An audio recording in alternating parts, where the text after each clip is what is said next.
Up next we've got Jordan Andrews.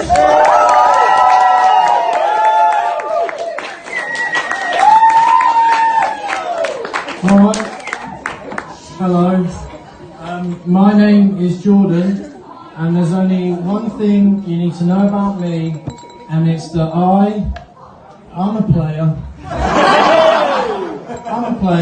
I live in Playtown, population player. I'll tell you how much of a player I am with the women. I'm so much of a player that my carbon footprint is huge, because I always leave them turned on. There we go. I've had sex that some people haven't. And that's what, come on now. That's what I want to talk to you about. So, settle down. So, last week I came across this article on BBC News called "The Loneliness of Living Without Sex." And I'll give you a little backstory. So, a week before this article, a gentleman wrote into the BBC talking about how sad he was because he'd lost his virginity at 37. And then, stop it. Stop it right now. And this then inspired other people to write in and share their stories. Now, as a disclaimer, I don't care what age people lose their virginity at. Not in a weird way. Past 16, that's fine. But I'm not one of those people who thinks, oh, if you lose your virginity late, or if you don't lose it all, then you're a loser. I'm not one of those people. So with that said, let's have a look at these freaks. Don't, it's horrible. So the first person that caught my eye was a lady called Joy. And Joy says, I'm a female and I'm 35. I've never even kissed a guy. I've never been on a date. And my first thought that occurred to me when reading this was, God, I wish they'd attach photos of these people. I'm like, no, not like that, because it's nice to put a face to a name sometimes, isn't it? And also to see if they're a motor. Stop, that's horrible. No, don't, because you know she is. So,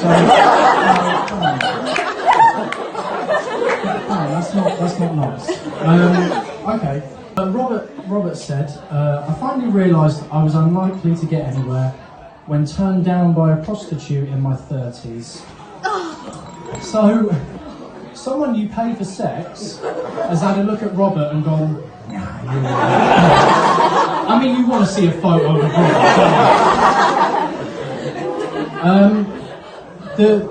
The one that really stood out to me though was Ikram. Ikram says, I'm 35 years old and I still struggle to talk to girls.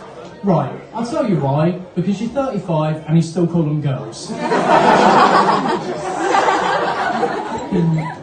Pedo. Right, that was uncalled for. Right, I'll read you some poems now, if that's alright. Pop this here. There it is, it's in there. Okay, right, here we go. I've got some for you. There's a couple new ones, and then there's one that some of you might have already heard. So here we go. It's a bit artsy, it's a bit self-indulgent. So here we go. Here's the first one. Why must you always kick me when I'm down? Thank you. That was written from the perspective of a football. Okay. This one is more of an erotica novel, if you will. It's a bit bloody saucy. So here we go. I see her there, in all her beauty. She's everything I want in a woman and more. She steps towards me. I'm motionless. She grabs me and pulls me in, lashing me against her chest, rubbing me up and down her skin. I can feel how wet she is. I cover every inch of her body with myself. I know she's loving every second of this. But wait, something's wrong. She pauses. everything slows down. All the rubbing has stopped. Have I done something to upset her? She's not as wet as when we started. She lets go of me. I fall to the floor, covered in her moisture. I am a towel. I'm just a towel. And I'll leave you with this one. Here we go. Sorry, I'll step back and I'll get into character for this one. Okay. I hear them! Oh God, they're outside! The voices! I can't escape them!